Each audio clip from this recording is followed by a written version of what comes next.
नमस्कार दोस्तों, stock market studies में फिर से एक बार आपको बहुत-बहुत स्वागत है।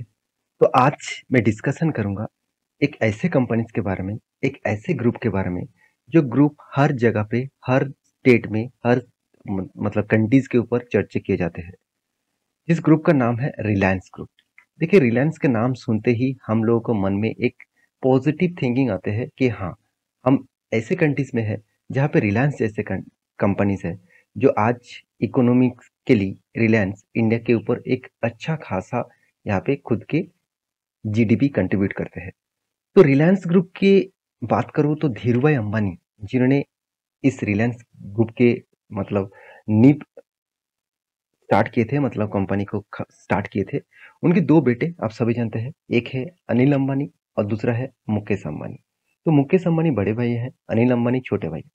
तो यहाँ पे दोनों भैया में जब पूरा का पूरा बिजनेस अलग किया गया, मतलब दोनों को भाग बंटवारा किया गया, तब देखा जाए तो अनिल अंबानी किस तरीके से बिजनेस को डुबाया और किस तरीके से मुकेश अंबानी बिजनेस को खड़ा किया। तो दोनों अलग दिशा में चला गया। तो इसी के चलते है अलग-अलग कंपनी तैयार हो चुके हैं।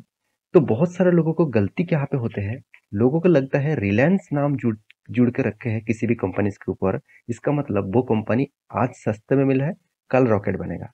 तो ऐसे जो मतलब आपका मन में जो है, वो डाउट अगर आपके मन में ना रहे, इसके लिए मैं कुछ पॉइंट्स आपके साथ शेयर करूँगा। चलो देख लेते हैं पॉइंट्स क्या है। सबसे पहले मैं बात करूँ तो अनिल अंबानी और मुकेश अंबानी दोनों ही भैया हैं और दोनों ही हमेशा बिजनेस के ऊपर सोचते हैं। मुकेश अंबानी जी का थिंकिंग अलग है और अनिल अंबानी जी का थिंकिंग अलग है। तो मुकेश अंबानी कभी भी लग्जरीज मेंटेन नहीं करता है, जितना अनिल अंबानी करते हैं। देखिए, ये दोनों इतने सारे बात मैं क्यों बता रहा हूँ, क्योंकि देखिए हम लोग गलती कहाँ पे करते हैं, हम लोग शेयर के प्राइस देख कर निवेश कर लेते हैं। हम लोगों को ये सोचना है कि देखिए, आपको मैं एक एग्जांपल बार-बार देता हूँ।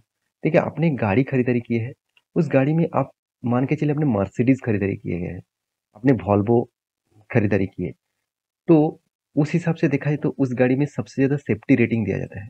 तो सेफ्टी रेटिंग कितना भी अच्छा है, अगर आपका ड्राइवर ठीक नहीं है, तो वो तो आपको एक्सीडेंट करा के मार भी सकते हैं। तो आपका ड्राइवर अगर अच्छा है, तो वो मारुति 800 में भी आपको सेफेस्ट जर्नी कराएगा। तो इस बात को आपको याद रखना है कि आपका जिस कंपनी के ऊपर आपका इन्वेस्टमेंट है, उसका मैनेजमेंट, उसका ओनर किस तरीके से है, वो ही आपको फ्यूचर में अच्छा खासा ग्रोथ देंगे। इतने सारे बात मैं इसीलिए बताया हूँ क्योंकि आप आपके मेहनत का पैसा वही कंपनी में डालिए, जो कंपनी फ्यूचर में आपको बड़ा से बड़ा बना सकते हैं। तो मैं आज उसी से जुड़े हुए एक कंपनीज़ के बारे में बात करूँगा, जिसका नाम है रिलायंस इंफ्रास्ट्रक्चर। देखिए रिलायंस नाम देखकर ही मुझे बहुत सारे कमेंट्स आ गए, सर रिलायंस इंफ्रास्ट्रक्चर के ऊपर क्या निवेश करूं। देखिए मुझे तभी पता चल गया कि आपने कंपनी के ऊपर स्टडी नहीं किया कि एक्चुअली कंपनी किसका है। ध्यान से देखिएगा, कंपनी देखा जाए तो एक अनिल अंबानी जी का एक कंपनी है, इसका चेयरमैन अनिल अंबानी जी है। देखिए उसके बाद कौन सीईओ है, कौन सीएफओ है, वो अलग बात है। देखिए हम लोग सीईओ सीएफओ के बारे में पता उतना दिन तक नहीं करते जब वो लोग फ्रॉड के शिकार नहीं होते, जब वो लोग कुछ करके नहीं दिखाते। उसके अंदर हम लोग उसके ऊपर डिस्कस नहीं करते। हम लोग डिस्कस उसी के ऊपर करते हैं जो कंपनी का ओनर है। इस कंपनी का चेयरमैन है अनिल अंबानी जी। तो उन्होंने इस कंपनी को किस तरीके से ट्रीट किया, किस तरीके से ग्रोथ किया, वो मैं आज इस वीडियो में दिखाऊंगा। तो कंपनी का बिजनेस क्या है, वो सबसे पहले जानना जरूरी है। देखिए electrical power, natural gas and साथ ही साथ डिफेंस, साथ ही साथ इंफ्रास्ट्रक्चर एंड ट्रांसपोर्ट, तो ये कुछ कैटेगरीज में कंपनी काम करते हैं। तो रिलायंस जो इंफ्रास्ट्रक्चर है, तो उनमें से नाम में ही आपको पता चल गया। तो यहाँ पे ग्रोथ किस तरीके से हुआ वो देख लीजिए। रेवेन्यू में growth down side, operating income में growth down side, net income में ग्रोथ डाउन साइड। कंपनी का एसेट बढ़ा, कंपनी का इक्विटीज, टोटल इक्विटीज में ग्रोथ हुआ, ये बात तो सही है। कंपनी के 2021 की रिपोर्ट के हिसाब से कंपनी के पास एम्प्लॉय 5600 के आसपास है। चलो कोई बात नहीं, कंपनी में एक पॉइंट तो अच्छा लगा।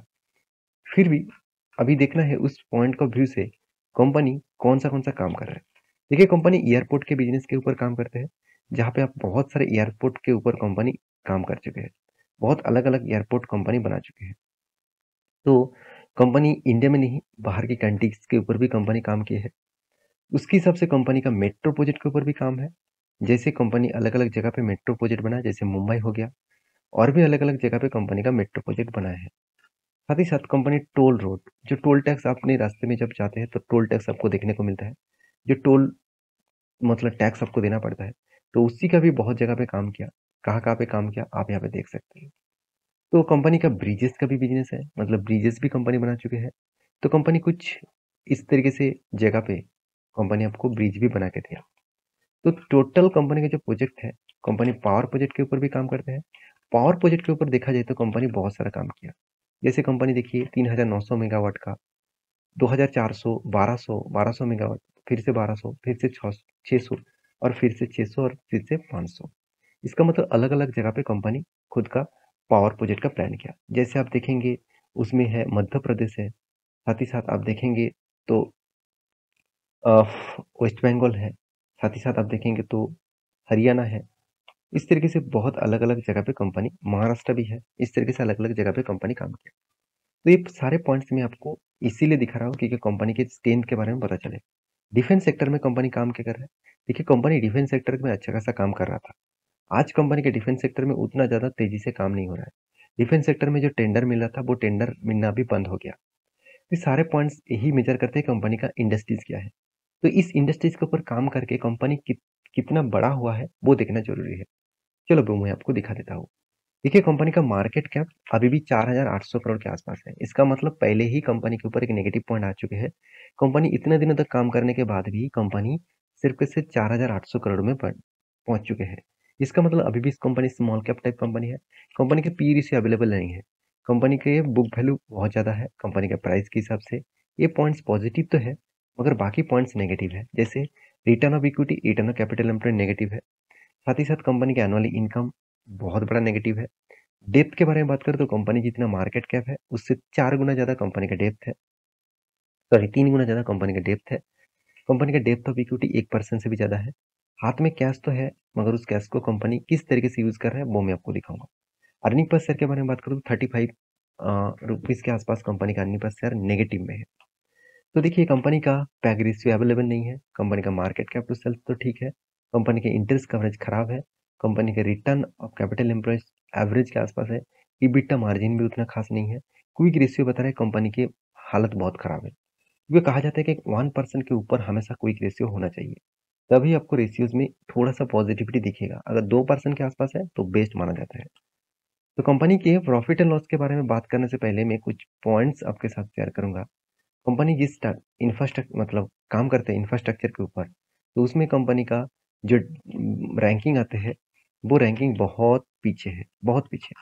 इसीलिए आप देखेंगे एक हिसाब से आप देखेंगे तो कंपनी का पोस्ट जो है वो सिर्फ एक ही पोस्ट है, कंपनी का बुक वैल्यू ठीक ठाक है, बाकी सारे के सारे कौन से जैसे इंटरेस्ट कवरेज रेशियो नेगेटिव में है, सेल्स ग्रोथ नेगेटिव में है 5 साल में, प्रोमोटर का होल्डिंग कम हो चुके हैं, प्रोमोटर खुद माल बेचकर भाग रहा है, कंपनी का लो रिटर्न इक्विटी भी देखने को मिला 3 साल में, अर्निंग पर शेयर भी कंपनी का हालत खराब कर रहा है। तो कंपनी का प्रॉफिट एंड लॉस के बारे में बात करें तो कंपनी कंटिन्यूसली प्रॉफिट नहीं लॉसेस में रन कर रहा है लास्ट 2 ईयर्स में। क्योंकि लॉसेस में क्यों रन कर रहा है, क्योंकि कंपनी का ऑपरेटिंग प्रॉफिट तो ठीक था, कंपनी का ऑपरेटिंग प्रॉफिट 2019 के बाद लगातार लगातार खराब होता स्टार्ट हुआ और कंटिन्यूसली कंपनी गिरते जा रहा है। कंपनी आपको रिटर्न शायद 1 साल 3 साल में दे चुके हैं, क्योंकि कोविड के बाद हर कोई कंपनी भाग रहा था, तो इसको भी देखने को मिला अच्छा खासा रैली। और उसके बाद देखिए 10 साल 5 साल में कंपनी का हालत कहाँ पे आ गया। तो कंपनी की जो स्ट्रेंथ है वो मैं आपको इसलिए दिखा रहा हूँ कि इस कंपनी के ऊपर निवेश करने से पहले 5 बार आपको सोचना पड़ेगा। कंपनी के बैलेंस शीट के बारे में बात करूँ तो कंपनी के पास जो बोरिंग्स है वो 12,000 करोड़ के आसपास है और कंपनी के जो रिजर्व है वो 11,000 करोड़ के आसपास है। इसका मतलब कंपनी का जो कर्जा है उससे कम कंपनी का रिजर्व है। तो ये पॉइंट्स ऑब्वियसली कंपनी के लिए एक नेगेटिव पॉइंट्स बनते हैं। हाँ, आप कहेंगे सिर्फ सर कंपनी के जो कर्जा है उसके हिसाब से आसपास ही तो है। चलो मैं मान लेता हूँ इस पॉइंट को पॉजिटिव। तो बाकी जो पॉइंट्स है वो आपको मतलब पूरा का पूरा हालत ही खराब कर देगा। जैसे एसेट परचेज, कंपनी ने पिछले कुछ सालों में एसेट परचेज करना ही बंद कर दिया।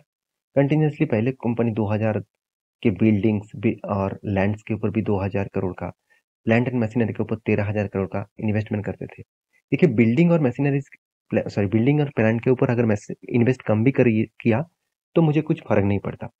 जिस मशीन और प्लांट्स के ऊपर कंपनी चलते हैं, अगर उसमें ही इन्वेस्टमेंट कम हो गया, इसका मतलब खुद का जो ग्रोथ है वो कम हो रहा है। साथ ही साथ जो इक्विपमेंट्स है उसका भी यहाँ पे ग्रोथ कम हो गया। तो इस बार कंपनी ने एक चीज अच्छा किया, वो है इंटेंजिबल एसेट। जो पिछले आज तक कंपनी ने इतने बड़ा इंटेंजिबल एसेट के ऊपर काम नहीं किया। इस बार 11,300 करोड़ दिखाया है। और एक पॉइंट ऑफ व्यू से मैं बात करूँ तो कंपनी का कैश फ्लो में जितना कैश फ्लो दिखाते हैं उतना ही पैसे पास में तो नहीं आता, थोड़ा सा पैसा आ जाते हैं। तो कंपनी के जो मैक्सिमम जो फिक्स एसेट है उसमें इस बार कितना फिक्स एसेट परचेज किया गया, आप देखेंगे तो पिछले कुछ सालों की तुलना से कंपनी का फिक्स एसेट कंटिन्यूसली गिरते जा रहा है। इसका मतलब एसेट परचेज में कंपनी का हालत खराब होते जा रहा है। साथ ही साथ कंपनी के और एक पॉइंट्स आपको दिखा दूं, जो पॉइंट्स आपको जरूर देखना चाहिए, वो है कंपनी के बोरिंग्स। तो प्रोसीड फ्रॉम बोरिंग्स के बारे में बात करूं तो इस बार कंपनी ने उतना कर्जा नहीं लिया, उल्टा कर्जे को कंपनी ज्यादा पेमेंट किया। तो सारे पॉइंट यही बता रहा है कि कंपनी के ऊपर अभी भी प्रेशर है और कंटिन्यूसली प्रेशर बनते जा रहा है। कंपनीज के वर्किंग कैपिटल डेज जो बहुत इंपॉर्टेंस होते हैं, ये पॉइंट्स मुझे हमेशा याद रखना है, क्योंकि वर्किंग कैपिटल डेज देखिए 239 डेज दिख रहा है। इसका मतलब कंपनी का जो कैपिटल्स है वो कितने कितने दिनों में काम कर रहा है। देखिए 239 दिन, और वो भी नेगेटिव में। इसका मतलब कंपनीज का वर्किंग कैपिटल डेज बहुत खराब सिचुएशन से गुजर रहा है। तो इसीलिए कंपनी का रिटर्न ऑफ कैपिटल एम्प्लॉयड भी खराब सिचुएशन में आ चुके हैं। तो रही बात कंपनी के इन्वेस्टर के, तो प्रोमोटर के देखिए हालत पहले तो खराब था। प्रोमोटर ने इस बार होल्डिंग को इंक्रीज किया और एफआईएस ने भी होल्डिंग इंक्रीज किया, डीएस ने भी थोड़ा सा इंक्रीज किया, और उसके बाद पब्लिक के पास ज़्यादा होल्डिंग है। तो देखिए आप अगर कहेंगे सर मुझे इस कंपनी के ऊपर अगर इन्वेस्टमेंट करना है तो मैं क्या करूँ? देखिए पहली बात, इस कंपनी का चार्ट पैटर्न देख लीजिए, उसके बाद आपको और आपका जितना डाउट है वो क्लियर हो जाएगा। देखिए चार्ट पैटर्न के देखेंगे तो एक टाइम कंपनी 2600 में चलने वाला कंपनी था, आज सिर्फ 140 रुपीज में चलने वाला कंपनी बन चुके हैं। तो क्या आप एक एक बात मुझे कहिए कि इस तरीके से भारी भरकम गिरावट कंपनी के ऊपर क्या निवेश करना सही होगा? और दूसरी बात, कंपनी है अनिल अंबानी जी का, जो ज़्यादा से ज़्यादा टाइम लग्ज़रीज़ में खुद के टाइम वेस्ट किए हैं और बिज़नेस के ऊपर उन्होंने ध्यान नहीं दिया। तो इस तरीके से ड्राइवर ड्राइवर के हाथ में गाड़ी देना ठीक नहीं होगा। मतलब मेरा पैसा देना ठीक नहीं होगा। तो इसलिए मैं इस कंपनी के ऊपर निवेश नहीं किया। तो आपके पास होल्डिंग है तो मुझे ज़रूर कमेंट करना। बहुत सारे दोस्त ने कमेंट किए थे इस कंपनी के ऊपर डिटेल्स वीडियो बनाने के लिए। आशा करता हूँ सारी जानकारी आपको मिल चुका है। तो मेरे वीडियो अगर अच्छा लगे तो प्लीज़ एक लाइक करना, चैनल को ज़रूर सब्सक्राइब भी करना। मिलेंगे नेक्स्ट वीडियो में। तब तक के लिए अच्छे से रहिए, अपने ख्याल रखिए। Bye bye.